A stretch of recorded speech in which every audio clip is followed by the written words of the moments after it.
Ngine unaweza ukapata muda wa kujua nini Mungu anatamani kufanya na wewe. Kuna namna mwanadamu anatembea, lakini tuanzie hapa. Umejiandaaje katika siku hizi za mwisho? Umejipangaje katika nyakati hizi za mwisho? Naanzia hapo. Somo langu leo linahusu haya mambo. Umejipangaje katika nyakati hizi za mwisho? Umejiandaaje katika nyakati hizi za mwisho? Nataka nifundishe hiki, maana ndicho ambacho kimenitembelea mimi siku nzima au wiki nzima. Na Mungu nafikiri alitamani share na wewe mawazo haya ama kitu hiki ambacho kinaweza pia kuwa msaada kwa nafasi yako wewe kama mwanadamu au kama mtoto wa Mungu. Najua si kwamba unasali bila kujielewa. Unasali kwa kuwa unaelewa. Nafahamu kwamba watu wengi wanasali, lakini wengine wanasali kwa sababu wanatafuta labda kuzikwa, lakini kufa pia kwa heshima ya kibinadamu ama kwa namna mbalimbali. Na nimekuwa na ushuhuda huu kwamba kuna uwezekano mkubwa ukatembea katika kusali miaka na miaka, ila haujawahi kupata neema ya kukutana na nguvu ya Mungu mahali uliko. Kuna namna Mungu anatamani kukushuhudia uwezo, mamlaka, ukuu na uwezo wake. Lakini kuna namna wewe haujakuwa tayari kukutana na vile ambavyo Mungu anatamani kukutana na wewe. Na hiyo imekuwa sababu ya wewe kuwa muumini au mtu ambaye uko kwenye majina kila kona, lakini haumjui Mungu wala hujaiona neema ya Mungu. Nilisikia kuna baadhi ya watu wanasema tunasali kwa sababu ya kudumisha amani tu, lakini Mungu hayupo na hakuna Mungu wala nini. Na nikasema hata wao hawakuwa katika sahani ya kile ambacho wanakijua, kwa sababu inawezekana walijaribu sana na hawakuona mabadiliko wala hawakuona chochote. Kibinadamu huwezi kuwalaumu kwa sababu na wenyewe hawajui wanachokisema. Na ni kitu ambacho kimekaa katikati yao. Unajua hata Masadukayo walikuwepo zamani, hawakuamini kama yupo Mungu. Hawakuamini habari za ufufuo. Wao walikuwa wabishi, walipinga. Kwa hiyo huwezi kukataa mawazo ya kisayansi ambayo yanakuwepo katikati ya watu mbalimbali ambao wanafanya kila kitu sawa sawa na jinsi ambavyo imeonekana. Lakini tukizungumzia hapa unajiandaje? Umejiandaje katika nyakati hizi za mwisho? Tuanzie hapa. Maana Biblia inatueleza Yesu akawa amekaa na wanafunzi wake katika mlima wa Mizeituni, wakajaribu kumuuliza kwa faraga kwamba yatakuwa lini mambo haya? Itatokea lini kitu hiki? Yesu akawa akiwaambia, nafikiri ni Mathayo 24, kuanzia ile sura ya ngapi? Sura ya 3 nafikiri pale. Ukianza kusoma ni Mathayo 24 kuanzia mstari wa 3 mpaka mstari wa 31 nadhani. Unazungumzia habari ya hadithi hii ya mambo ambayo Yesu alikuwa akiwaambia wanafunzi wake, mambo yatakayotokea katika siku zile za mwisho na namna yatakavyokuwa katika nyakati zile za mwisho. Na pengine ni kitu ambacho Yesu alikuwa akikisema, habari ya matetemeko, adha, upendo wa wengi kupoa, habari ya kutokea kwa Makristo wengi, injili ya Kristo kuhubiriwa kila kona. Na mimi nataka nikuulize swali, umejiandaje kwa nyakati hizi za mwisho? Kwa sababu Biblia inasema watazaliwa watu walaini ambao hawataweza kabisa kumtumikia Mungu. Patatokea mabadiliko makubwa katika siku hizo. Anasema kuna nyakati utaliona chukizo la uharibifu limesimama patakatifu pangu. Basi utakapoliona hilo, uanze kujiandaa. Aliye juu ya mlima asishuke kabisa. Aliye shambani akivuna asirudie vitu alivyoviacha nyumbani. Tena aliye katika milima na abaki huko. Biblia inasema ole wanawake ambao ni wajawazito katika siku hizo, na wenye mimba na wenye kujionyesha na wenye kuzaa, kwa sababu siku hizo zitakuwa ngumu sana kwa nafasi zao. Na ni kweli kwamba tulijaribu kuzungumzia hiki kipengele, matukio ambayo yamekuwepo katika siku za leo. Hali ambayo inawapata wa mama, wa baba, hali ambayo imekuwepo katika mfumo wa dunia ya leo ambao tunaenda nayo. Ndio maana swali langu la msingi ni hili, umejiandaaje katika nyakati hizi za mwisho? Biblia inaelezea habari ya nafasi ya namna ambavyo itakuwa ugumu, namna ambavyo itatokea mambo mengi mazito ya kutisha. Ni kweli watu walisubiri, watu wamesubiri na wameendelea kufanya vitu vingi. Lakini tukirudi Mwanzo, kitabu cha Mwanzo 6, kuanzia kitabu cha Mwanzo 7 nafikiri. Kuanzia mstari wa ngapi? Kuanzia mstari ule wa kwanza tu pale. Biblia inaelezea habari ya hadithi ya mtu mmoja anaitwa Nuhu. Yeye ambaye alipewa nafasi ya kutengeneza safina ile miaka. Namna Mungu anamwambia kwa habari yake na maisha yake. Ni sura nzima inaelezea habari ya hadithi yake, kuanzia namna Mungu anamsemesha, jinsi ambavyo anaanza kutengeneza safina, anawaambia watu juu habari ya uovu, watu hawataki kukubali. Zile nyakati zilikuwa nyakati ngumu, lakini Mwanzo 6 unaelezea habari ya uwepo wa malaika wa uovu ambao walivaa mili, wakaoa wanadamu, wakajaribu kuwafundisha wanadamu mambo ambayo yalikuwa magumu na ya kutisha. Na dunia ikaelekea katika uharibifu na ubaya, ikijua kutenda dhambi pasipo kujua kutenda mema. Watu wakawa watu wa kufanya uhalifu na uovu kuliko kufanya mazuri ambayo Bwana anataka. Hata Mungu akasikia hasira na ghadhabu, akaamua kumtuma Nuhu ambaye alikuwa amemwacha kama masario ili afanye kinachoonekana. Ngoja nikwambie kitu. Yale mambo yaliyotokea zamani hata sasa yapo. Mwanadamu ni yule yule, habadiliki. Alimwona Nuhu anatengeneza safina. Kikawaida Nuhu alikuwa ni mjenzi, ni mtengeneza safina, merikebu. Ndio maana maelekezo anayopewa pale ni maelekezo ya kitaalamu, anayashika kitaalamu. Ungekuwa ni wewe tu umeibuka, utajua kwamba mikono 300 unaianzia wapi? Miti yenyewe hiyo mvinje sijui unaitoa wapi? Kuna namna haujui chochote, unajua kupanda tu. Aliongelewa mtu ambaye ni mtaalamu wa hivi vitu. Kwa hiyo akaambiwa atengeneze safina kubwa yenye gorofa. Na akaanza kuijenga huyu baba wa watu siku moja baada ya siku nyingine. Watu walikuwa wanaenda kutoka maeneo mbalimbali wanashangaa kile kitu Nuhu anatengeneza. Wanasema hiki kitu kitaibukaje hapa juu ya mlima? Kinainuliwaje hapa? Wanaona wanyama wanaenda wenyewe bila kukusanywa, wanaingia kwenye safina, hawajiulizi, wanaona labda atakuwa amewatengenezea madawa, wanaingia. Binadamu ni mtu wa maajabu sana. Hata leo tunaamini kuna vitu haviendi hata kama unataka viende. Na kuna muda unafanya masiara kwa sababu unaamini inawezekana siku za mwisho bado nyingi sana. Ama kuna namna ya mambo ambayo hayakuhusu wewe kabisa. Kuna muda tunakwambia acha dhambi, acha uovu, tengeneza maisha yako, usilale na makosa yako. Kuna muda unajikuta umelala mpaka kesho asubuhi kwa kuwa unaona kesho kutakucha, unaona hakuna tofauti yoyote katika lile ambalo tayari lipo. Umejiandaje katika nyakati hizi za mwisho? Na niwaambie hakuna mtu ambaye amepita kwenye dunia hii akiwa rahisi. Kila mmoja kadiri ya kile ambacho alidhania kwamba anatamani kukipata, hicho ndicho alichokuwa amekiweka. Biblia inaniambia kuna waliomwangalia Mungu tu, wakazama mbele za Mungu na hawakuwahi kuangalia sura wala kitu kingine. Walibaki kuwa na Mungu maisha yao yote. Hawakujua kumlaumu mtu, walijua kumwendea Mungu. Na namna hii ndio namna ambayo inaweza ikampendeza mtu katika maisha halisi. Kuna wakati unajikuta umegeuza vita yako. Badala ya kwenda mbele za Mungu, umeenda mbele za mtu. Umebaki kwa mtu wa mtu. Kila unachokisikia unataka kukijua, unataka kukifuatilia, unataka kupata mwisho wake hata kama hakina maana. Wakati mwingine umekuwa ni mtu wa kulinda sana heshima yako, usitake mtu aiguse, ukiamini heshima yako ni bora kuliko neema ya Mungu na utukufu wa Mungu. Lakini heshima haiji tu, inatengenezwa. Na heshima, kwa taarifa yako, inatengenezwa na vitu vilivyoharibika. Vitu vibaya vinavyokutokea. Kwa hiyo ukisogelea heshima kwa kuitaka kwa kuwa kuna vitu vilikuaibisha, hautaipata kabisa. Heshima inaundwa na vitu vinavyoharibika au vitu vilivyokuchafua, vitu ambavyo kawaida yake vimekudharau, vitu ambavyo vimekuaibisha. Hivyo ndivyo vinavyokutengenezea heshima. Ndio maana unaona Yesu hakudili sana na habari ya yale yaliyompata. Alidili sana na Mungu. Mpaka anaingia msalabani hakuwalaumu wanadamu. Alisema Mungu wangu mbona umeniacha? Mara ya mwisho akasema Eloi Eloi lama sabakthani. Yaani Mungu wangu mbona umeniacha? Akaweka mikono, akaweka roho yake mbele za Bwana. Akamwambia tu Mungu mwishoni, mikononi mwako naiweka roho yangu. Pasipokuwa na kitu kingine chochote. Unajua kanisa leo limebadilisha mfumo kwamba badala ya kumtazama Mungu katika yale yanaonekana, tunawatazama watu. Ni nani ameanzisha vurugu hii? Ni nani ameanzisha uchonganishi huu? Ni nani ameanzisha vita hii? Kwa maana hii kila mmoja kuna namna anatamani kulinda heshima alionayo kwa gharama zozote, na sio kwa kumtafuta Mungu. Sio kwa kumcha Mungu, sio kwa kumpenda Mungu, sio kwa kujiandaa mbele za Bwana.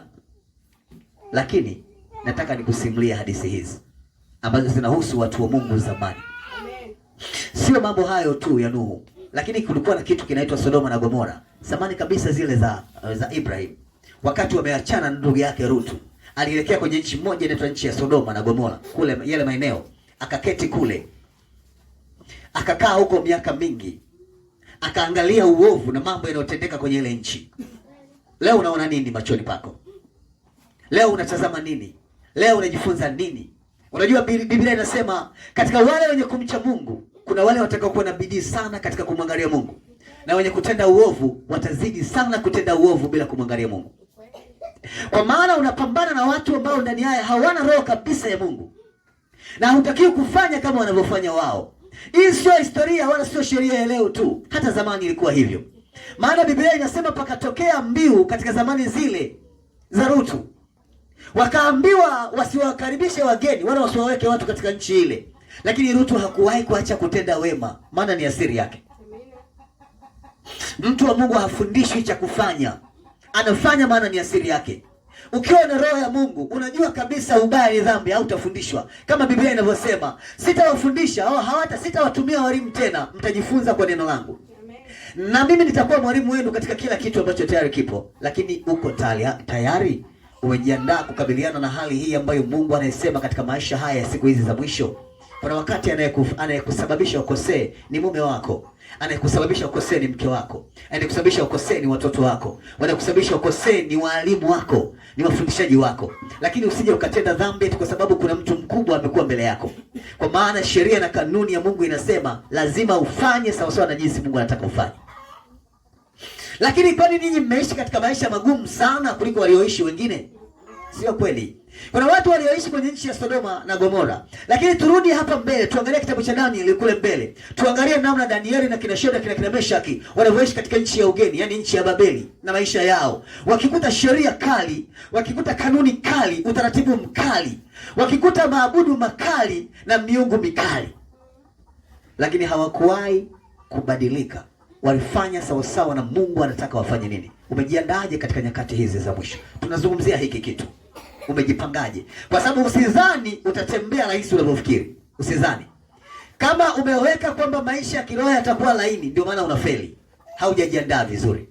Usije ukadharau mtihani kwenye maisha yako kwa sababu hujui mwalimu katunga nini. Usije ukadharau hata siku moja. Jiandae sawa sawa. Ikiwa kanuni yako na taratibu zako ni kukesha, kesha. Hata kama unahisi mtihani utakuwa simple sana, kesha. Kwa maana huwezi kujua siku umeamini ni simple ukakutana na mgumu, maana yake umefeli kabisa. Ndio kinachotokea kanisani. Kuna muda umekuja ukijiandaa kumtafuta Mungu, umekutana na vipingamizi huko ndani vya watu wanaomhusu Mungu, umekata tamaa. Maana haujajiandaa. Ulidharau ukajua kamepaka kutakuwa kepesi. Na inawezekana mwalimu akakuibia majibu. Walimu hatuibi majibu. Kwa sababu malengo yetu ni watu wafeli. Ndio sababu kubwa. Ndio maana watu wanafundisha, wanatunga mitihani. Ingekuwa hakuna mitihani, yani ingekuwa hakuna sababu ya kutunga mitihani au hamna sababu ya watu kufeli, unawatungia mitihani ya nini? Si unawapa tu waende. Ni kweli kwamba kuna muda unataka ujue nani kaelewa. Katika hadithi hii, unajua Biblia inasema, Yesu anasema kule mbele, Mathayo 24 anasema wengi watajaribu, watafeli. Kutatokea anguko kubwa la watakatifu wa Mungu. Majanga na matetemeko, njaa, ukame, maafa na magonjwa mbalimbali yatatokea. Leo unasikia kuna kuibuka kwa vitu vya maajabu tu. Mara wamekufa watu wangapi? Mara kuna matukio gani yametokea, wamekufa watu wangapi? Mara maandamano, mara uchochezi, mara vurugu, mara vita, mara uadui, mara unyama, matendo ya kinyama usiku na mchana.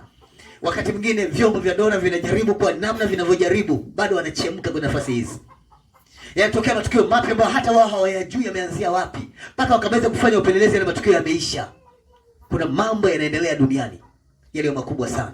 Kuna vitu ni vizito kuliko nao na unafikiri. Lakini mtoto wa Mungu, umejiandaaje katika haya? Umejiandaaje? Hata Ayubu hakuwahi kabisa kusema juu ya watu. Alisema ninaamini haya yametoka kwa Bwana na yataondoka kupitia Bwana. Kila walipojaribu kumwambia sema kitu kuhusu Mungu, akasema sina cha kusema na Mungu. Kwa maana naamini yeye amekuwa sehemu ya nafasi ya maisha yangu. Kwa Mungu nilitoka na huko nitarudi. Hakuwa na shida nyingine. Unagombana na maisha ya dunia usiku na mchana. Kuna watu wamepanga kuifuta huduma yako kabisa. Na wamejiandaa kukufuta wewe na huduma yako. Kukufanya uishi maisha ya mateso na shida. Kwa hiyo ukikaza na wenyewe wanakaza. Unaona miaka inazidi inaenda tu.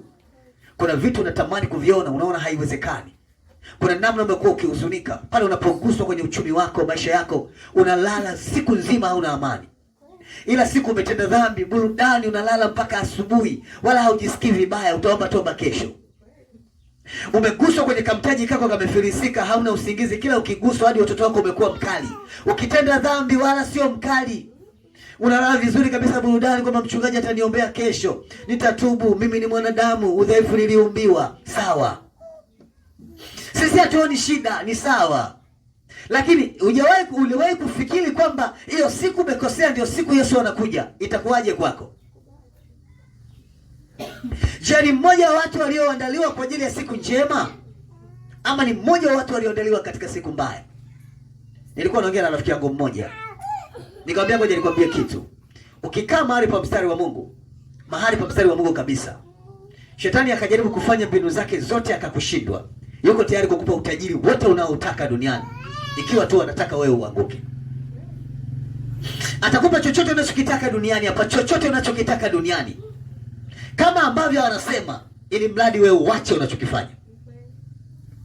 Ndio maana alimpandisha Yesu juu ya mlima, akamwambia hivi vitu vyote nimepewa mimi. Nampa yeyote nimtakaye, ukinisujudia nitakupa. Kwa hiyo yuko tayari, na hapa ziko mbinu mbalimbali za kuangusha watumishi wa Mungu. Pale anapojua umeweza kuvumilia dhiki, anakuletea utajiri.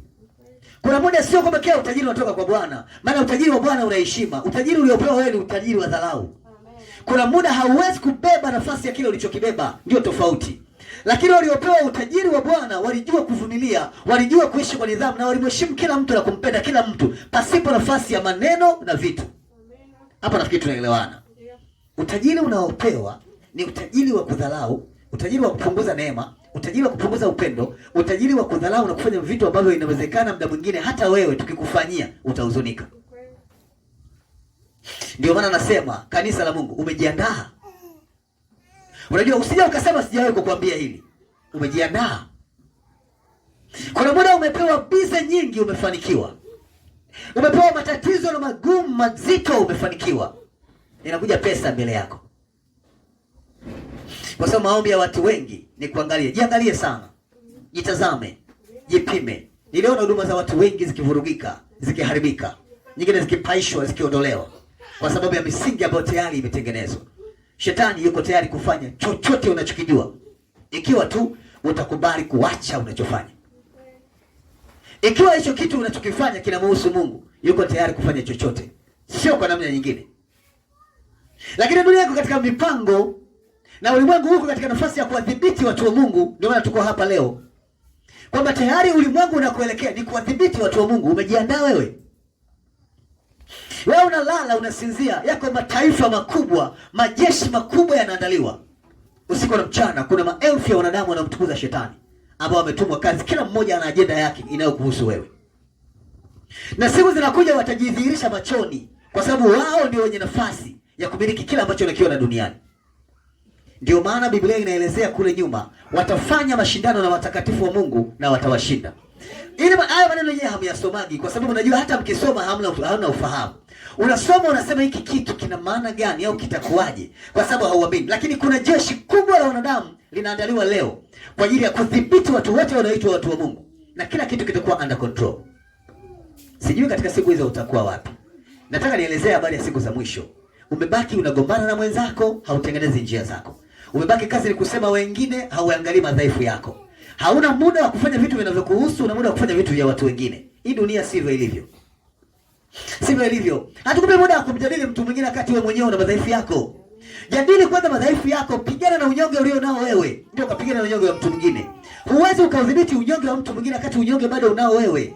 Na ikiwa wewe unaweza kuona unyonge wa mtu mwingine, hata wewe ni mnyonge, ndio kawaida yake. Sasa nani wewe umnyoshaye mwenzako kidole? Eti jamani, nani wewe? Nani wewe unayemkosoa mwingine? Nani? Yesu alikuwa anasema, unawezaje kutoa kibanzi kilicho katika jicho la ndugu yako, hali bolti iliyo katika jicho lako haujaiondoa? Unawezaje? Kuna wakati ni kweli watu wanakela, achana nao. Kuna muda utasikia vingi, achana navyo. Yale unayoyaona kwa wengine, wewe jikaze. Kwamba Mungu, sitaki kuwa kama fulani, sitaki kuwa kama namna fulani naitazama, nataka kuwa hivi. Anza kufanya bidii katika kile. Usishangilie uovu wa mtu mwingine wala dhambi ya mtu mwingine, wala usitangaze, maana sio kazi yako. Kazi yako ni kubaki kwenye mstari wa kile ambacho Mungu anakuambia. Usizue uzushi, usizue maneno, usizue mjadala usiokuhusu, utakuumiza. Kwa sababu katika mjadala unaotengeneza, yako madhara yatatokea kwenye lile. Na hauwezi ukajua kwa nini yametokea hayo. Ni pengine useme wewe, ili na wewe ukosee. Maisha kiroho ni tofauti. Kuna muda unaweza ukajihesabia haki sana, ukajua wewe ndio unaenda, ukajikuta wewe ndio unabaki na yule unayemsema anaenda. Unajua maisha kiroho ni tofauti kidogo. Watu wawili walipanda kwenda kanisani au hekaluni kusali. Mmoja ni mtoza ushuru, mmoja Farisayo. Yule mtoza ushuru akafika akajielezea kidogo tu kwamba unisamee mimi maskini mwenye dhambi, nisiyestahili hata kutazama au kuinua uso wangu juu na kukusema. Huyu jamaa akabaki anamkosoa huyu. Mimi nafunga, mimi natoa sadaka, mimi sio kama huyu niliyepangana naye Mungu pembeni yangu. Na nyie mko hivyo. Maneno ni mengi kwa watu ambao hawawahusu. Vitu ni vingi kwa watu wasio wahusu. Unabaki kujadili meza ya Bwana. Unajadili meza ya Bwana kama nani wewe? Unajadili watu wa Mungu kama nani? Una nguvu gani? Umepewa nafasi gani ya kujadili watu wa Mungu? Unatakiwa kujadili maisha yako kwanza, kujadili mfumo wako, kujadili hali ambayo unayo wewe, mashindano yanayo ya kushindwa wewe, hali ambayo inakukabili wewe. Alafu kisha baada ya hapo tafuta ushindi mbele za Bwana. Kwa maana inawezekana yale yamewekwa kama sample tu ili ya kuandae wewe, sio kwa ajili ya kufanya vitu vingine.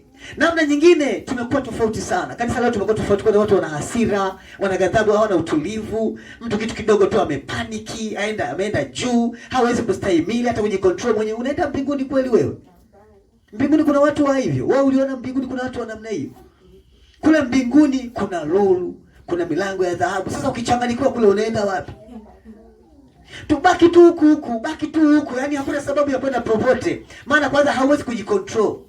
Nimesema kama unaweza kuyaona madhaifu ya watu wengine, hata mbinguni utasema walipokiweka kiti cha enzi basi ni sawa, wangekiamisha. Akili yako ni akili ya kusema tu. Yule malaika wa Mungu alipomtukuza Mungu alivyokaa. Yaani utakuwa unajadili tu vitu. Yule malaika wa Mungu sina angeweka mkono juu kama walivyoweka wengine. Kila kitu ukikiona utajua kukosoa, kwa sababu hauwezi kukaa kwenye mstari unaotakiwa. Na hiyo pia ni dhambi. Ndio maana kuna watu waliketi mahali wakamwangalia Mungu tu. Kwamba Mungu wangu, Bwana umeniacha. Hakuwa na maneno mengi. Hakutazama yaliyomtokea. Hakuangalia waliomsingizia. Hakuangalia waliompiga. Hakuangalia waliomsema. Mwisho wa siku anasema mikononi mwako naiweka roho yangu. Hana maneno mengi. Acha kuna mtu hapa anakufa anavyoongea mpaka vingine hatuelewi. Hey, umetengeneza mambo mengi. Hata anayekusikiliza anasema hivi aliongea nini pale? Hatuelewi. Una maneno mengi. Usije ukaenda kwa babu yako hata siku moja babu yako ni mchawi sana wewe. Mama yako shangazi yako na yule ni kama babu yako na nini. Mambo ni mengi, unamwachia mtu ubaya, haumwachii mtu wema. Unamtengenezea mazingira magumu kuliko namna ambavyo wanafikiri. Watu wa Mungu wana kazi moja tu ya kuangalia. Hata mimi siwakatalii kufanya unachokifanya, lakini jiandae. Kwa sababu kazi iliyo mbele yako ni kubwa. Yaani kazi ambayo inakuja mbele kwa ajili ya utumishi wa Mungu ni ngumu kuliko namna ulivyodhani. Kama umeingia huko ndani haujajiandaa, unajua pepa ni jepesi, nenda kakeshe. Kwa sababu mtihani ni mgumu. Unanielewa eh? Maana katika mitihani tu tulioanza kufanya huu mwaka huu, kama kuna watu wamefaulu basi ni wawili. Na unajiamini kwamba unaweza kupata kwenye hiyo mitihani, wala haujafanya kitu. Tunakwambia bwana kafanye testi. Nenda bwana kajitahidi, soma ukeshe. Pepa lenyewe linakujaga jepesi. Pepa lenyewe ni fulani, ile na mudu. Unamudu eh? Unamudu, mbona jana umelala bila amani? Unamweza? Yule siwezi hata kumsomea, yule kwangu rahisi. Usidharau mtihani, utafeli. Jitazame mahali ulipo mpendwa. Angalia namna unaishi. Angalia jinsi unatembea. Maana malengo ya Mungu ni kukuona unatengeneza. Hakuna mtu alipita rahisi. Nilikuwa nawaza watu wameondolewa kwenye nchi yao ya uhuru, wamepelekwa taifa la ugeni ili wamwabudu Mungu. Wanakuta sheria na kanuni mpya. Kina Danieli wanaambia usimwabudu Mungu wako kwa muda wa siku 30. Tusisikie mtu anayepaza sauti katikati ya Mungu anayemjua isipokuwa kwa sanamu. Atakaye kiuka sheria hii atatupwa katika tundu la nini? La simba. Imeisha. Imegongwa muhuri wa mfalme, imemalizika. Lakini amini nikuambie kuna watu ni mashujaa. Katikati ya tanuru la simba, ndani ya tundu la simba wanasema tutaingia humo. Ni heri kuliwa na simba kuliko kuabudu sanamu. Hivi ni mnaangalia mlichokijia hapa au tumeijia umbea? Yaani umeijia makosoa ya kuangalia fulani alivaaje jana, uende huko nje ukamsemeseme, ama umekuja kumwabudu Mungu? Umekuja kuangalia kile ambacho kinakuhusu wewe, ama umekuja kuangalia vinavyohusu watu? Ukitoka nje, mtu akikwambia umemwona fulani, mwambie kaa kimya, tuzungumze yanayotuhusu. Kwa sababu ukijadili mada ambayo si ya kwako, unatengeneza uharibifu. Kuna wakati mambo ni mengi duniani. Na ujue tu kwamba sio kila mtu anakuwazia kwenda mbinguni. Unajua hata hapa wivu upo eh? Fulani atoboa hivi hivi. Hebu mshikeni shati. Unaweza ukashangaa mtu uliopo wote ni wajana ni wajana. Hakuna hata mmoja wa mbinguni, au kuna kama mmoja tu ndio kanaenda mbinguni. Kwa hiyo anapigwa vita. Wote tutakushika wewe. Ukijaribu kutoboa tunakuvuta. Ukijaribu kwenda huko tunakuvuta. Na wewe unaona kwani nini? Kwani shilingi ngapi? Niwe kama wao. Geuka umekuwa upande wetu. Kwa hiyo inawezekana ukashangaa tu ile siku Yesu amepita wimbo. Baba niko hapa. Yesu niko hapa. Yesu anageuka, anasema mbona simjui? Makristo atakuwa wengi, ananyoosha. Huo ni ukweli. Hii ni nafasi ngumu kwenye nafasi ya taifa. Maisha ya mtakatifu wa Mungu. Ulizaliwa kupambana. Hivi wewe kuna siku shetani amekupeleka mlimani, akakwambia kama utamsujudia atakupa hivyo vyote? Bado. Kwa sababu ulivyo tu umeshaanguka. Anakupeleka kule ili iwaje? Anawapeleka kule ambao hawajaanguka. Wewe unaenda mlimani kufanya nini wakati tayari ulishaanguka? Eti wakuambia kabisa badilisha jiwe leo mkate. Ulishaanguka jiwe la mkate la nini sasa? Wewe mwenyewe unaona kabisa. Uko tayari hapo tu ulipo, ulikwishaanguka. Yaani atoe nguvu zake na uwezo wake akupeleke juu ya mnara kumjaribu mtu ambaye ameshaanguka. Kuna kazi gani? Hata wewe unaona hiyo kazi unafanya. Watu wanasema kutoka maji kwenye kinu. Yanaiva. Ndio hii ni kweli kwamba hapa ulipo uko chali. Vita ya nini? Kuna muda watu wanakuambia kwenye kumwabudu Mungu kuna vita, sababu mbona mimi sioni? Utaionaje wakati ulishaanguka? Unaona vita umeshaanguka. Vita unaona walio hai, ambao wameishi, ambao wanaishi bado, ambao wanatafuta neema ya Mungu, ambao wanakaa mahali pa Mungu. Hao ndio wanaona vita. Wewe unaona vita unaionea wapi? Hauna changamoto, unazidi unanenepa tu. Tumbo limetoka mbele na nyuma. Unanenepa tu. Wala hauna shida, unaendelea mbele. Kuna vitu vimekuwa kwenye nafasi yako, vinaendelea mbele. Kuna watu wanazidi kukonda kuwa wadogo. Biblia inasema watawafuta machozi, yani Kristo atatufuta machozi ile siku ya mwisho. Atasema pole mwanangu, walikupiga kwenye goti, atakuwa anawakanda watu wenye majeraha. Wewe unalo. Ila umesababisha majeraha kwa wengine.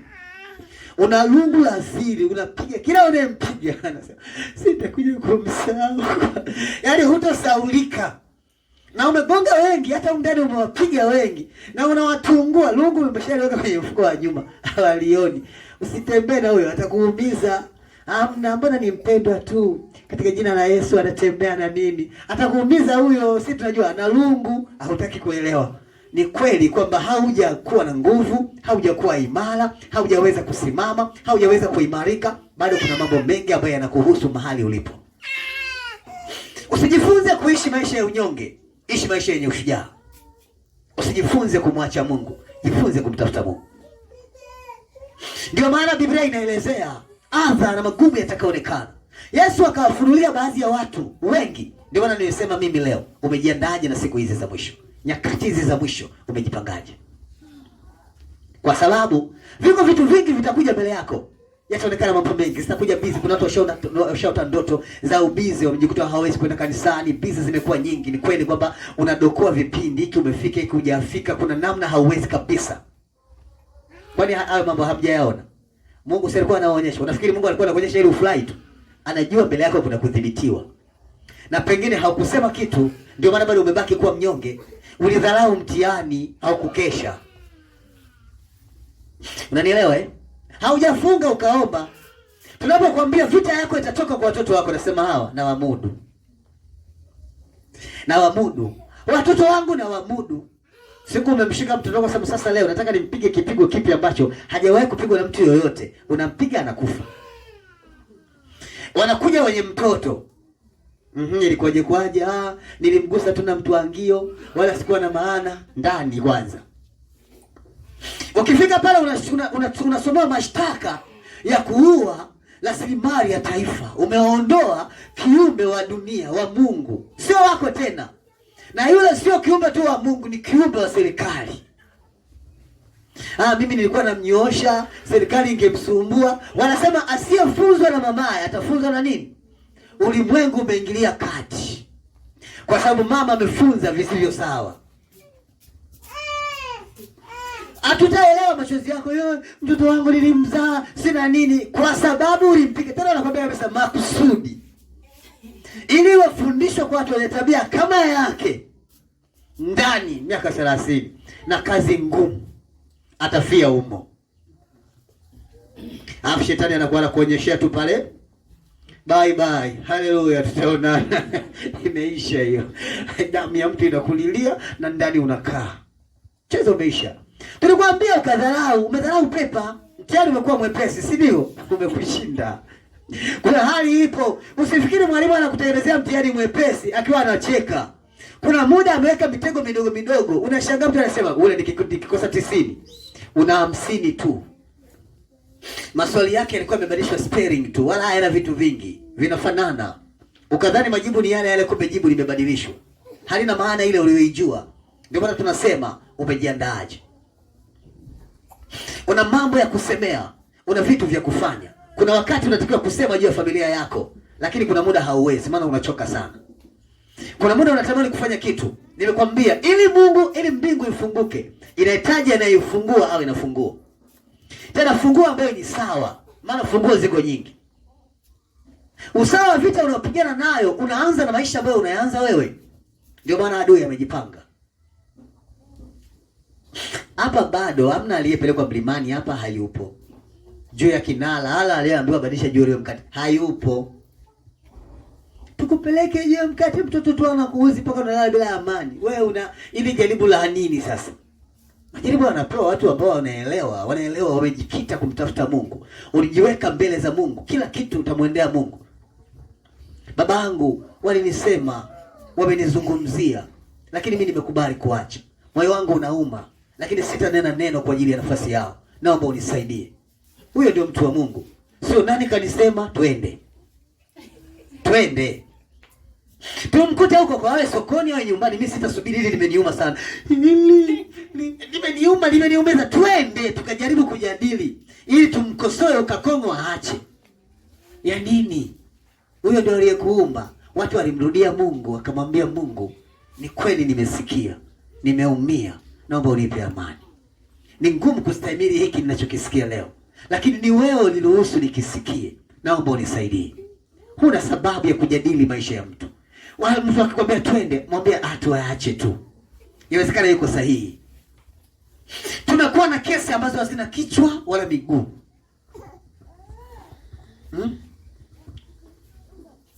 Jamani, yaani kesi hadi ya mtoto wako kulosa unaniletea mimi ndio nikatatue. Vitu vingine si maajabu haya. Hamna mabaraza madogo kwa kujadili. Kuna mambo mengine ni ya kufanya mwenyewe tu. Hii kesi ni yangu kabisa, hata unavyoangalia wewe ni yangu hii. Hiki ni kitu ambacho tena usimpige kipigo kipya, angalia unapompiga. Maana hatutaelewa. Maana kuna wakati ulishamwambia sana mtoto wako, mitihani ni ile. Wanakuja watu wamevaa miwani, wanadisi, wanachola pale ulipomuuia mtoto, wanachola. Akashakufa sasa hapo wanachola. Alafu anakuambia tatizo lililofanya umpige mtoto namna hii nini? Alikuwa hajaoga jioni. Alichelewa kuoga. Yaani alichelewa kuoga, umeua. Kwani mtu akilala bila kuoga anakufa? Unajua yako makosa, nilishakwambia siku zote saa 12 wewe umeshaoga. Sasa siku hiyo hakuoga. Unawaambia serikali ulimuua mtoto kwa sababu hakuoga. Saa 12. Hivi unaona hata mimi ukiletea kesi naelewa. Kuna kitu kiko ndani. Na pale ukisema eti sijui, jamani serikali naomba mnitetee kwa sababu ni shetani aliniingia. Pale watu wanaandika tu shetani. Mlete shahidi yake kufanyia tu. Bye bye. Kuisha. Kwenda na maji. Utabaki unajiangalia tu na hauwezi kufanya kitu. Usitengeneze vita. Nimesikia kuna watu wanasema kuna mamafia hata mbele za Bwana. Yaani watu wako ni mamafia, watu wazamiaji. Watu ambao wana namna fulani. Mafia mbele za Bwana hayupo. Mbele za Mungu kuna watu wa taratibu, wapole, wenye upendo, wenye neema na amani na kibali. Kila mmoja anatakiwa asimame mahali pa nafasi yake, ajue yeye ni nani. Dada, umejiandaa? Umejiweka sawa kwenye nafasi hii ya mwisho? Umejiandaa kwenye vita hizi za mwisho? Maana yako mambo mengi yanakuja kwenye nafasi zetu. Achana na hayo unayotazama. Viko vitu vinakuja katikati yetu vigumu. Kama kanisa la Mungu tunajadili, tunaweza. Ulijifunza hatua za Yesu. Biblia inasema akiwa na umri wa miaka 12 aliingia hekaluni kusali. akawakuta Mafarisayo na makuhani wamekaa hekaluni, akawa akiwauliza maswali ambayo walishindwa kumpa majibu. Huo ni utumishi. Wewe ulipofika miaka 12 ukakimbilia wapi? Maana kila mmoja hapa alipofikisha miaka 12 kuna sehemu alikimbilia. Wewe ulipofika umri huu na utazama umekimbilia wapi? Kuna nini ambacho unakitazama katikati yako? Unajua baba, mimi sio sawa na huyu. Mimi nafunga mara 2 kwa juma. Natoa sadaka na zaka sawa. Sijawahi kukuibia kitu Mungu. Wala sifanani kabisa na huyu niliyekuja naye.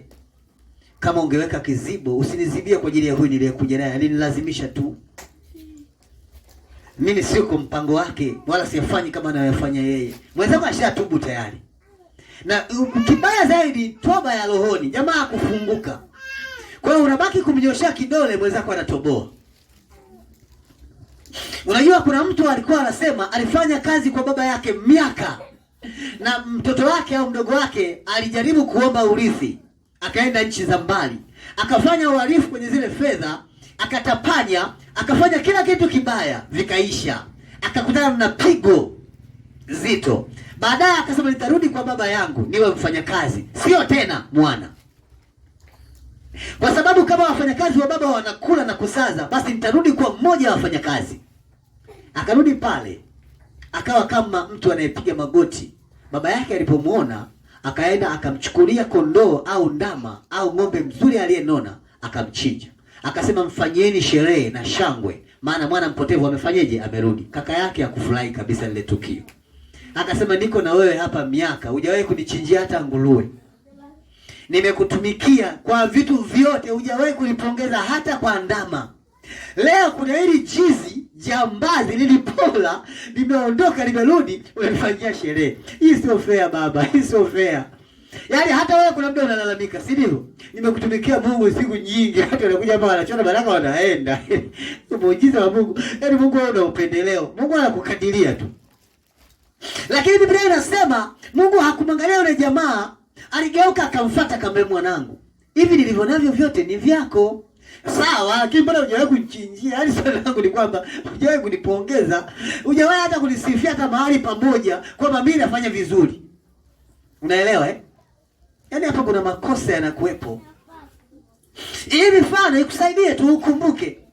Jizi, jambazi, tapeli, zulumati, kahaba limerudi, unachinja. Tena unachagua yule unayempenda.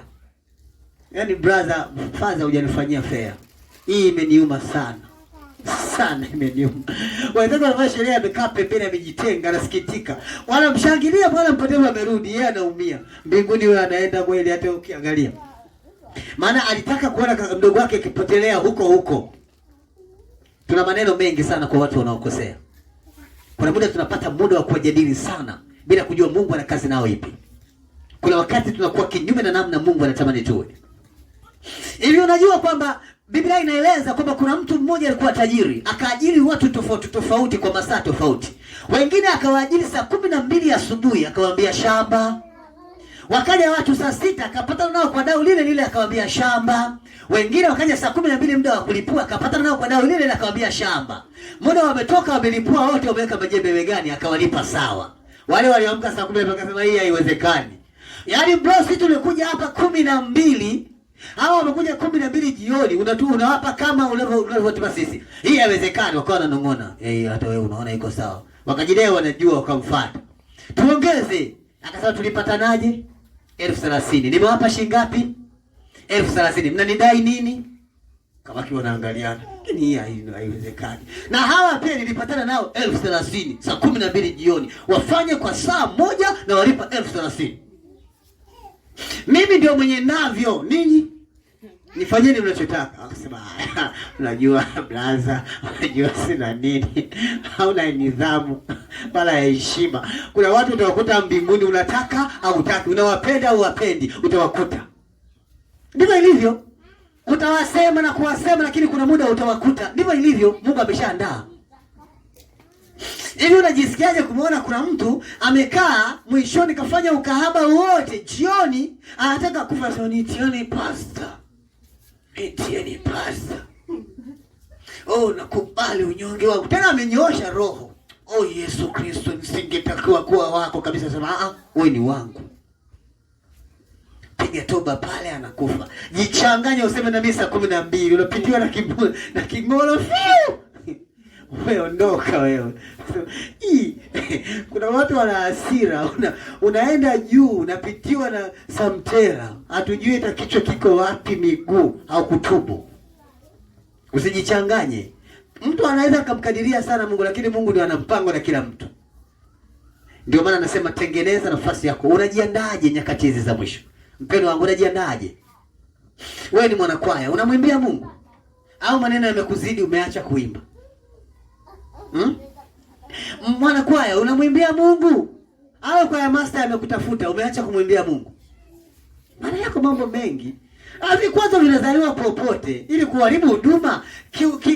Yaani wanasema kipingamizi kinatokea mahali popote, si ndivyo? Au umemkubalia mwalimu ili uendelee kuimba? Sasa utajua mwenyewe. Hayo majibu unayo wewe. Eti jamani, nini kipo? Muombaji unaomba? Karama ya kuomba inaomba, au ndio anasema yeye hana kazi na wewe umeacha? Nilisikia kuna mtu mmoja anawaambia wenzake, sasa hivi ameanza kuwa na akili. Ule wakati anaokoka alikuwa mwehu kabisa. Mwehu. Unajua mwehu? Sasa hizi ametulia, hata unamwona anafanya kazi. Yaani ilikuwa ni asubuhi kuomba, mchana kuomba, jioni kuomba, usiku alikuwa ni kelo. Yaani namshukuru Mungu aliyembadilisha. Nikwambie ukitoboa wewe, bahati na nasibu. Maana mchezo unaobeti ni mgumu. Kuna namna mwanadamu anatakiwa kutembea kwenye njia yake. Mwombaji unaomba? Unaomba kweli? Jamani, wale wanaofunga, mnafunga? Au mmelemona vidonda vya tumbo mmeacha? Vidonda vya tumbo vinakaba. Kuna wakati vimehama, vimemea kwenye tumbo, vimeenda kwenye bandama.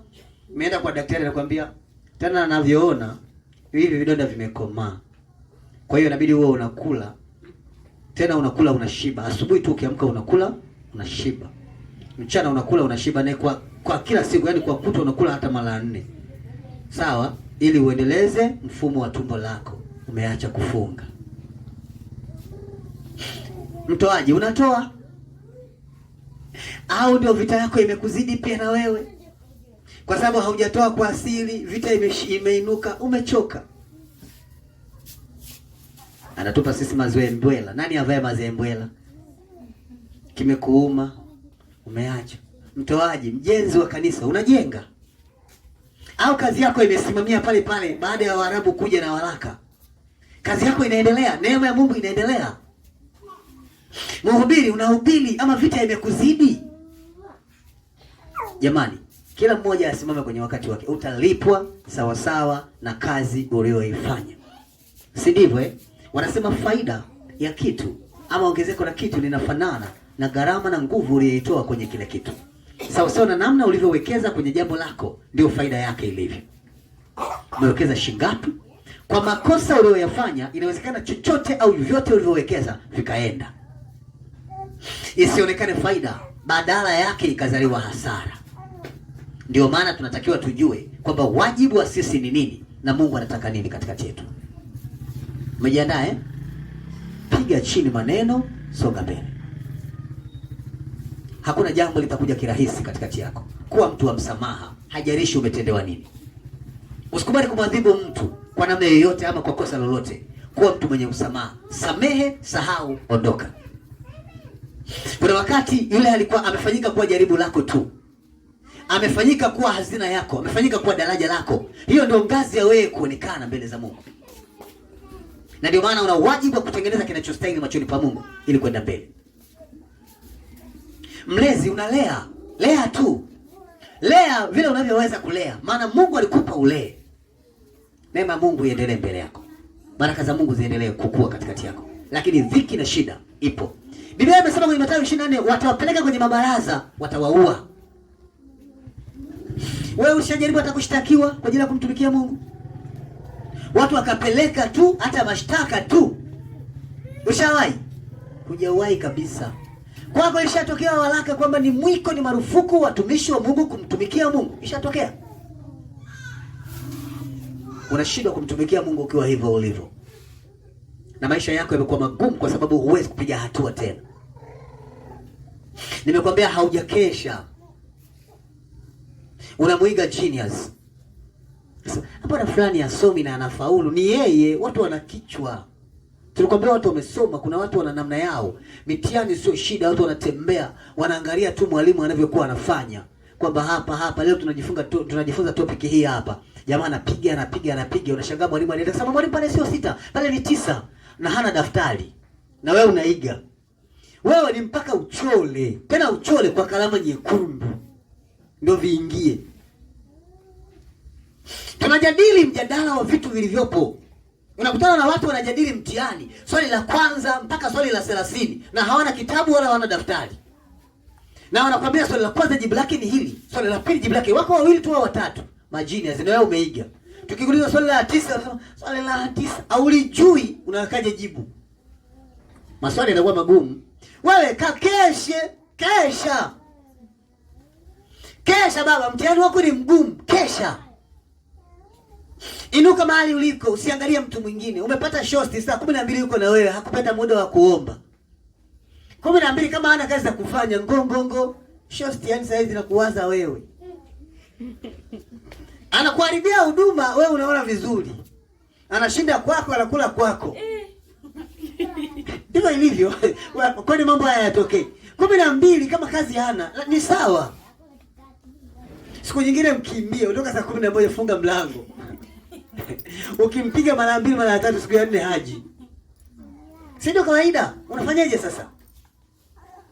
Kila muda umeshajua huyu anapokuja tu, huyu ni chanzo cha mimi kukosea.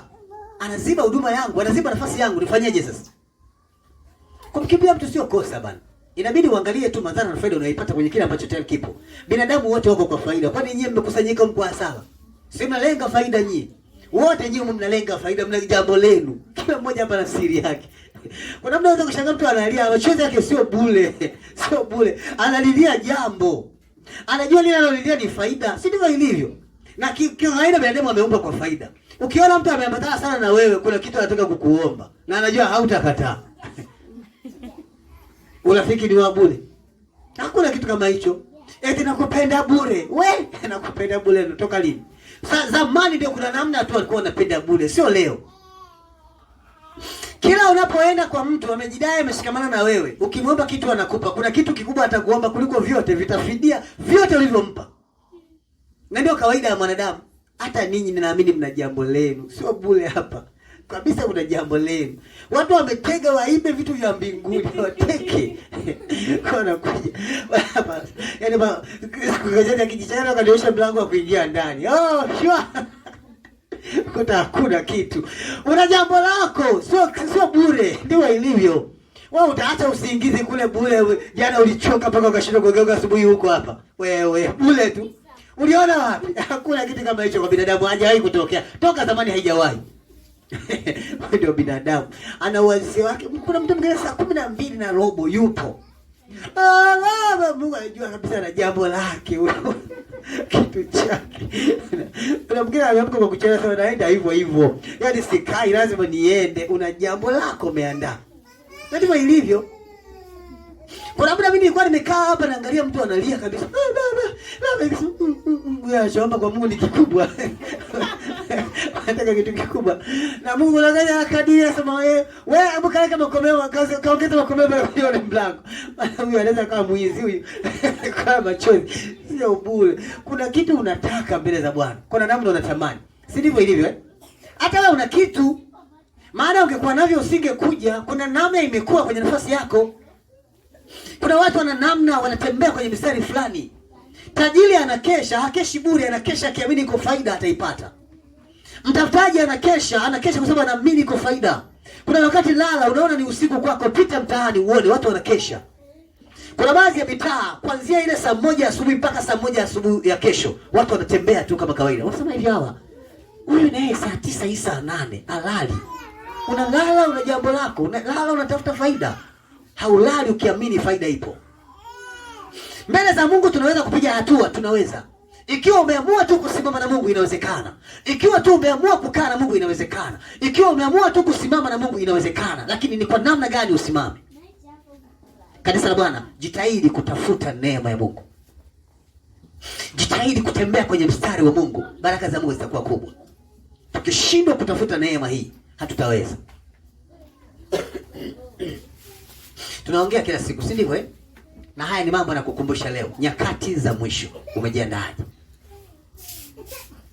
Maana hapo utajikuta umemshika mwenzako, huyu ndio anasababisha. Nilikwambia na siku ile, Mungu alimuuliza Adamu, nani aliyekwambia ule matunda ya mti huu?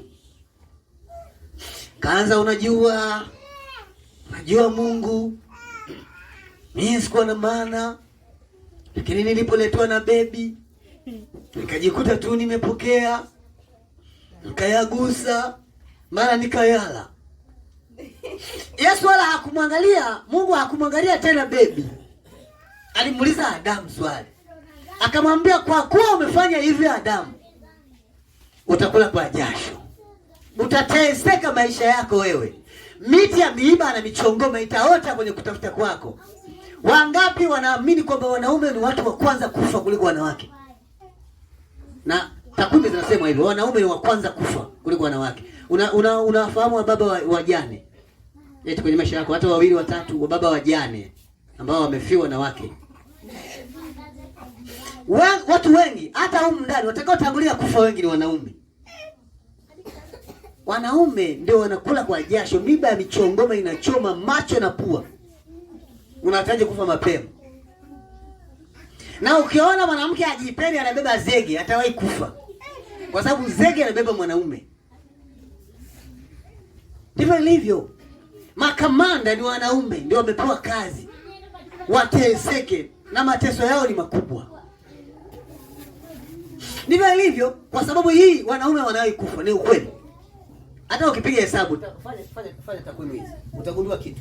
Kuna namna unaona kabisa kwenye maisha yako kuna kitu ambacho hakiko sawa. Unaelewa si ndivyo? Wanaume wanaongoza kwa kwanza kufa kwa sababu shughuli zao nyingi ni ngumu. Labda wanaume wa sasa hivi ambao wanapenda kuolewa. Sasa hawa sijui.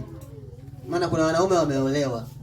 Si ndivyo eh? Mwanamke amejiweka, amejiposti, nina pesa zangu, nina maisha yangu, natafuta kunioa. Wakumwoa yuko busy kwenye michongoma na hali ngumu.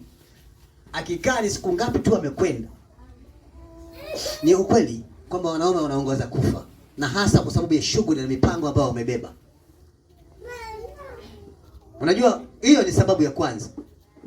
Kwa sababu wameumbiwa matatizo na shida, miiba ya michongoma itaota kwenye mashamba yao. Ndio kitu Mungu alisema cha kwanza. Si ndivyo eh? Lakini jambo la pili, kwa sababu wameumbiwa hizo shida, wakati wote pia ni wasiri. Wanaume ni wavumilivu, yaani kuna muda roho zao haziwezi kuongea kitu. Anaweza akaumia, akakaa kimya tu. Akakaa kimya. Anakufa na kinyongo na mzigo. Mwanamke akiwa na jambo lake analia. Akitingwa sana, mama yoyote akitingwa sana analia. Uchungu wake unaisha kupitia kulia. Sisi watulii. Mwanaume alia hata akiumizwa ali. Ukiona mwanaume anatoa machozi, kuna jambo hapa lilikuwa zito. Atulii, ndivyo kawaida. Mama ni simple, yaani wao kitingwa ni kuliamsha. Na hawajui kutunza siri hizo za kusema sio atakubeba na nini. Wewe utaona tu mabadiliko hata ndani, utaona kona unajua hapa kuna jambo limeharibika hapa. Mara kapita kushoto umepita kulia, kapita anasema ngoja nikuonyeshe kwamba mnyama huwa anabadilikaje. Wewe mwenyewe utakubali, nyumba inakuwa ngumu. Mwanamke akibadilika ndani nyumba huwa haishikiki. Hata ukijile tu ni mpenzi wa Manchester, wakikwambia tu mpira umekwisha, unawaza home. Unaenda kukutana nacho, maana kule utakutana nacho kikubwa. Na wanaume wengi si wa roho. Kwa hiyo hapo wao wanashikisha. Nyumbani hapajapikwa kitu, ndani hamna chochote. Utakubali. Sasa sisi hatuwezi kusema unaungulia ndani tu. Mwisho wa siku ondoka. Mwenzako akizidiwa anasema vyote, tapika vyote, ndio maana nilimwacha dereva bajaji. Sisi anasema yote. Ningejua ningebaki hata dereva bajaji angenipa raha, sio wewe. Utajua mwenyewe. Lakini tuna wakati mgumu. Tuna mazingira haya. Kanisa baki kutafakari neema ya Mungu. Jifunze kumcha Mungu, jifunze kumtafuta Mungu. Nyakati za mwisho ni ngumu. Wanadamu wanahitaji kupata Mungu mahali pa nafasi yao. Na wewe unahitaji kujiandaa kwa mambo yaliyo mbele yako. Nimesema kesha Usidharau mtihani, kesha. Muombe Mungu. Nidhamu, tabia nyingine uinuka tu kwa sababu kuna kitu kiko ndani. Kuna muda vingine havifundishwi wala haviondolewi kwa fimbo. Vinaondolewa kwa maombi na neema. Si unanielewa vizuri? Yaani kuna tabia imemwingia mke wako. Sawa, wanaume wanajua kupigana nini, sawa, inawezekana. Haya, tubadilishe. Tabia imemwingia mume wako, unampiga wewe. Unazipanga hata kufua. Kuna mtu anabeba matofali, maboko. Unaelewa? Anarusha. Eti umevimba kabisa kifua. Kuna mtu ni mchomeleaji, unajua mikono imeota nundu. Nipige sasa, nipige. Kitu anakupiga ni mmoja unazima. Tukutane kesho asubuhi, haleluya, tutaonana. Hali ni ngumu. Huwezi. Unaanza hata kifua kimekupanda kwa fundi seremala. Unaenda kwa fundi ujenzi, mtu ambaye kila muda kapigwa na mawe. Mikono imeshakomaa sugu. Bwana ukawafimbia hata labda madereva nanilia, mabodaboda. Afadhali kidogo, sababu yeye kidogo pikipiki labda imemchosha. Kuna watu wamepinda. Sasa sisi nikapige wapi hapa? Huwezi sasa, huwezi. Yaani kuna namna tu huwezi. Huyu utakiwa kupigana naye, muombe. Ni tabia imeingia. Sawa? Shetani amemuingia na anaweza kukumudu. Hapo ndio nasema, sasa ngoja nimuonyeshe, kuna hali mpya nataka nionyeshe. Kuna namna inabidi utembee na Mungu na Bwana. Ishi kwa nafasi ya kumpenda Mungu. Mungu atakusaidia. Tuna sababu ya kutamani kufanya kitu kwenye maisha tunayoishi. Si ndivyo ilivyo? Jitahidi. Usiangalie mambo ya watu, angalia mambo yako. Jitahidi sana kupambana na vilivyo vya kwako kwa wakati huu. Usijichoshe na akili kwa ajili ya watu wengine. Acha waende. Walikutana na wewe, wataachana na wewe. Hawakuzaliwa pamoja na wewe, walikutana na wewe tu. Usipate mzigo mzito, waache waende. Vingine Mungu huvileta kwetu lakini si vyetu. Tuachane navyo. Na sana nafikiri unanielewa. Hata kama kuna namna unavipenda sana, acha tu. Jitahidi kuwa mtu wa Mungu. Jitahidi kuamua vizuri kwenye jambo lolote ambalo liko linakuhusu wewe. Kanisa, tunaelewana Kila mmoja kwenye eneo lake afahamu ni nini Mungu anataka katikati yake. Usiseme kitu chochote, usiseme mtu yoyote, acha. Mjadala sijui kuhusu nini, acha. Jitoe katikati ya nafasi ya mijadala ambayo haikuhusu. Ukigundua madhaifu ya kitu, kiombee. Simama mahali. Umeona dunia iko hivi, omboleza kwa ajili ya dunia. Umeona nchi sijui iko vipi, omboleza kwa ajili ya nchi. Umeona viongozi si wa nchi wako vipi, si wako kwenye nafasi gani, wako kwenye mazingira magumu, waombee tu. Usikosoe jambo lolote, inuka uombe, maana Mungu ana mpango na wewe katika jambo hilo. Kila kitu kinaweza kwenda mbele. Unanielewa vizuri Jambo lolote linaweza kwenda mbele. Mungu anaweza kutengeneza. Tunayajua mambo mengi. Tumeona vitu vingi. Ni kweli dunia sasa iko kwenye wakati mgumu. Tumesikia mara ilani na vita, mara sio wapi, mara sikuna mambo gani. Mambo ni mengi. Lakini tunafanya nini? Kaa chini mtu wa Mungu. Utafakari nyakati hizi. Wakati wa unyakuo bado, lakini unakaribia. Hapa na hapa maana mwanamke hayupo. Kwa sababu unajua za unaoa mwingine. Unaelewa? Hapa na hapa mwanaume hayupo. Sijui tunawaza nini katika nafasi hizi. Sijui unafikiri nini. Lakini kuna wakati Mungu ananiambia unaweza kuwa sawa na Daniel. Kuna wakati unasema ukiniwezesha nitaweza. Sawa? Mimi sikurupuki kujibu. Kuna wakati Mungu anakuuliza tu, je, wewe ni kama Meshaki? Unasema hapana, ila ukiniumba nitakuwa. Maswali mepesi. Na majibu yanatoka mepesi kwa sababu umeelewa swali. Sio ndio nitakuwa. Unaweza kupambana vita wewe. Wewe ni muoga wa nyoka na unajijua. Naelewa? Ndio siku hiyo advertise Mungu akaleta nyoka mkubwa kitandani, akawa anatembea, katembea, advertise kaingia kwenye mto wako kapotea. Hulali kabisa huko ndani maana wewe ni muoga. Na sio tu hiyo siku, utauchukua mto, utaufumua, nyoka hamna. Lakini hutakuja kuulalia tena. Wakati wenzako wanaweka wanachegamia nyoka. Wewe ni muoga wa mbwa, mtaa wa mbwa hupitagi kabisa, bora ukazunguke. Siku unaingia kwenye lango la nyumba yako ndio unakuta mbwa wameweka makazi. Na siku hiyo unapiga simu ya baby haipatikani. Maana yake unalala nje. Unatafuta mtu unaenda kulala kwake. Sijui utamweleza nini baby, na baby wako ana wivu. Nilikuta mambwa yamekaa kabisa, yamezingira mlangoni. Mbona mimi nilitoka sikuona mbwa? Kuna nafasi ya maisha. Mwanadamu yeyote ana sababu ya kuishi mahali anapoishi. Je, unaweza kutembea katika nyakati hizi za mwisho? Namwambia Mungu, siwezi, ila ukiniwezesha nitaweza. Kwa sababu wewe ulisema watakaozaliwa katika siku hizi za mwisho ni dhaifu. Nami ni mmoja wa watu waliozaliwa katika nyakati za mwisho. Ila naomba unisaidie. Kuna namna natamani kutembea katika mwendo ambao utanipa ushindi kwa kile ambacho wewe unakitaka. Sio kwa kujiamini kwangu, bali kwa neema na baraka zinazotokana na wewe. Unaelewa vizuri? Kuna vitu kwa nafasi ya kawaida tu vilinishinda. Je, nitawezaje kuweza yale yaliyo makubwa kuliko haya ambayo yalinitokea? Kwa maana inawezekana nikaharibu zaidi kuliko vile. Lakini nisaidie kuwa mtu mwema katika kile ambacho unakitaka. Kanisa la Mungu, simama mahali pa nafasi yako. Unaweza kuwa mtoaji? Hapana Mungu, ila ukiniwezesha nitaweza. Kwa maana wewe unaweza kuniwezesha na itakuwa. Tutembee watoto wa Mungu. Tuendelee mbele. Unanielewa eh? Imba kama Mungu alikuwekea mafaili ndani yako. Imba tu. Usipate shida, imba. Kuna mtu hajaupenda wimbo wako, unaelewa eh? Lakini imba. Kuna mtu hajafurahishwa mafaili yako, lakini imba kwa sababu haumwimbii yeye. Unayemwimbia amependezwa. Imba. Sasa kilichokuwa kinamfanya anaimba mpaka analia ule wimbo ni nini? Mbona kiwimbo chenyewe hakina hata uwepo, kikavu.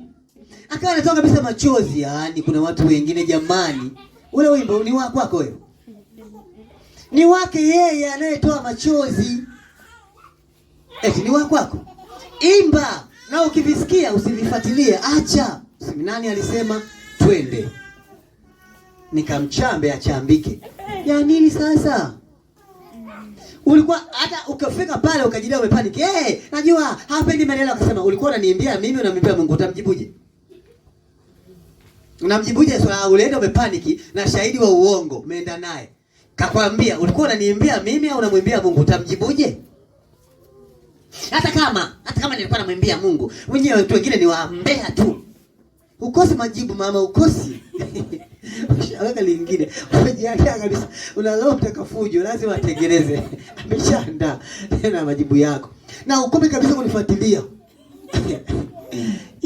Turudi hadi vumbi, jamani. Lakini ile kukuuliza ulikuwa unaniambia mimi lazima ikuume. Ulikuwa unaniambia mimi?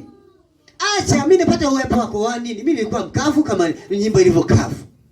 Sawa? Lakini wewe sio kwamba ulikuwa unamwimbia yeye. Mimi sikapendaki kanavyoongea pale na kile kichwa chake kilivyo. Kaka samani, muda wa kugongea wewe unamweka mwingine. Yeye mwenyewe anataka kushangaa. Yeye mwenyewe ana vita zake, anakuambia tu sawa. Kuna mambo mengine shakuwa magumu hapa. Hao ni kwenda nao hivyo, sasa utafanyeje? Anataka hata kujua sababu. Hali imebadilika. Lakini ukweli ni huo jamani. Ukweli ni huo. Kila mmoja akae kwenye nafasi yake. Jifunze kutembea na neema ya Mungu. Jifunze. Kanisa tuko pamoja. Ndivyo ilivyo. Ndio maisha yalivyo. Haya tumetengeneza hapa wimbo na nini. Unashangaa tu ndio ile unaanza tu kuimba wewe. Bwana unashangaa watu wanaenda nje. Mmoja baada ya mwingine naenda nje. Nenda nje. Hebu endelea kuimba wewe maana mimi najisikia vibaya. Acha waende, hata wakienda wote wewe gonga tu. Piga, ongeza uwepo. Utarudi tu. Maana kuna watu wana makusudi. Wakati wewe unaimba, wenyewe ndio wameweka vikao huko nje wanacheka mpaka unasikia. Wakati wewe uko kwenye sifa. Na wewe ndio unaimbisha unajisikia kama vile kuna kitu kinakata. Unawaambia wao. Tunawaambia wao. Kuna mtu mwingine anatafuta tu sababu, anaamua hataki tu wimbo wako, inabidi afoke. Wewe rudi wewe. Anajua kabisa uko katikati ya maabudu. Anafoka kwa sauti mbaya. Tena anajua kabisa sauti yake inaogopesha. Kuna muda unasikia kabisa kama uwepo na, lakini jifunze kutembea na Mungu. Jifunze. Kuna muda ukiwa hapa, usiweke mawazo yako nje na mawazo ya Mungu. Unajua Mungu anamkuta mtu aliyejiunganisha, si ndivyo? Sasa ulijiunganisha alafu macho yako kwa watu. Unaangalia wengine wanavyofanya, wanatupiana tu vijiti. Maana ni mfumo wa kawaida kabisa kwenye maisha ya wanadamu. Maana mwingine amechukua kabunzi anambonda mwenzake kwenye miguu. Yote unaona huko. Bwana heri mwamini nikitoka tanikoma. Ya nini yote haya jamani eti kanisa? Ya nini? Hata wewe unaona hii iko sawa. Kuna mambo acha tu, fumba macho, endelea kuabudu. Waache wabondane. Siku akiumizana watakuja kuomba msaada kwako. Maana kuna siku alimbonda mwenzake kikauma. Atakuja tu kwako atasema. Ndio kawaida. Kuna maisha yanaendelea kwenye nafasi zetu. Kwenye maisha yetu kuna vitu vingi vinaendelea. Ngoja nikutolee mfano wa mwisho. Kuna watu walikuwa wanamnyanyasa mtu mmoja. Ila walikuwa wamepanga chumba kimoja. Wako watatu. Hawa wawili wakashikana ubesi sana. Jambo lao. Mara jioni wametoroka, wameenda kula kitimoto, wamerudi. Wanambagua mwenzao. Yule jamaa akafanya upelelezi akagundua yanayoendelea kupitia watu. Wakasema lakini wanavyokufanyia ndugu zako sio sawa. Yeye akileta vitu wanaweka pale wanakula. Wao akileta vitu wanaficha. Sasa wameenda. Mwisho wa siku muuza kitimoto akawazoea, wakawa wanakopa. Kopa deni likawa kubwa. Nikafika deni karibia 30. Walipe sasa. Unajua kwenye kulipa kuna kuvurugana Ugomvi ukaanza. Wewe ndio ulikuwa unakula nyingi. Na nini. Kwa hiyo hapa inabidi ulipe. Na nini? Hela hawana. Siku jamaa amefika pale akakuta wanagombana kwa ajili ya nafasi ya malipo. Akamwambia shida nini? Unajua, wewe nikwambie ukweli. Tulikuwa tunatokaga hapa tunakuficha, tunaenda kula kitimoto. Kesi imeanzia hapa. Lakini sio mimi ambaye nilikuwa naenda kula kitimoto. Ni huyu jamaa ndio alikuwa ananiambia tu tunakuficha. Acha ukakongo wewe. Si ungekuwa umeshamwambia. Wakaanza kuumana wenyewe pale. Jamaa akasema hebu tulieni. Shida nini? Shida ni hela. Mwenye pesa ametukosa jana, ametuambia siku 2 zikipita ndani. Anatuweka ndani. Sasa wamechanganyikiwa. Wanafanyaje? Jamaa akasema hivi. Kwani deni ni shilingi ngapi? Akasema 30. Kipindi cha 30 ni kubwa. Wewe una shilingi ngapi? Sasa mimi nina 5000. Wewe una shilingi ngapi? Mimi nina 5000. Maana yake bado shilingi ngapi? 20. Akasema 20 nitawalipia mimi. Chukueni 20 kalipeni na hizo 5500 naendeni mkalipe. Kwanza akasema siwaamini, twendeni kwa mwenye kiuza kitimoto. Maana naweza nikawapa hii mkaenda kuwila. Twendeni. Ukafika pale jamaa akasema ni kweli na wadai. Akachomoa 20,000 akampa jamaa, wakatoa 5500 akawapa, akamwambia haya. Amani ya Bwana endeleeni kula kitimoto. Ili mjue hakijaniuma. Endeleeni. Kwa shida nini? Yaani hauna sababu ya kugombana, wakawa wanainama, yani ukimuona wanainama. Unajua roho mbaya ni roho mbaya tu, lakini kuna wakati naona aibu. Unajikuta unaanza kuona aibu. Wewe unagombana na mtu vya nini? Achana naye. Unajua Biblia inasema tusilipe ubaya kwa ubaya. Ulipe ubaya kwa wema, unamkomoa. Sasa jamaa aliwakomoa. Kawalipia 20,000, kaenda akamwambia hata mkijisikia kuendelea kula kitimoto, kuleni. Kwamba sio mambo yangu sana. Yaani sio vitu vinavyoniweza kunipa tesa. Yaani bora ungeninyima mchicha. Alafu wewe ulikuwa unajua unamkomoa. Mwenzako amekusaidia na deni. Ukifika unamwangalia uso. Huwezi. Yaani kuna namna haya imekujia. Imekujia. Aibu. Sema haya lakini najua na nini. Hayo siku lazima mchangamkie. Unakula mchicha. Tunapika dagaa eti utakula dagaa. Yaani maswali mengi. Kumbe ni kwa sababu amelipa deni tu. Kitu kingine. Lakini maisha yako hivyo, usitende ubaya, useme ngoja mnyooke. Usiseme maneno magumu, bora unyamaze. Mungu anakutaka ukae kwenye nafasi yako kama mtu wa Mungu. Na huo ndio wema na upendo wa Mungu. Kila kitu kitaenda kama Mungu akitaka kiende. Hakuna namna nyingine isipokuwa kutengeneza kilicho sawa. Ishi kwa maisha ya upendo, usigombane na watu, tenda wema. Kila kinachokuja mbele yako kitende kwa uaminifu na upendo. Kanisa, tunaelewana? Mungu akubariki sana sana sana. Leo akupe hatua kwa kufikiri habari ya siku hizi za mwisho. Tuna nyakati za mwisho, lakini Mungu akusaidie, akutie nguvu, akubariki, akusaidie, akuinue, akufanyie wepesi katika kila jambo unalolifanya. Heshima, neema na upendo wa Mungu ukae pamoja nawe. Mungu akupe hatua zinazofaa kwa kila kitu. Tafakari, kweli umejiandaa? Maana sasa hizi kuna wakati umekuwa mtoro.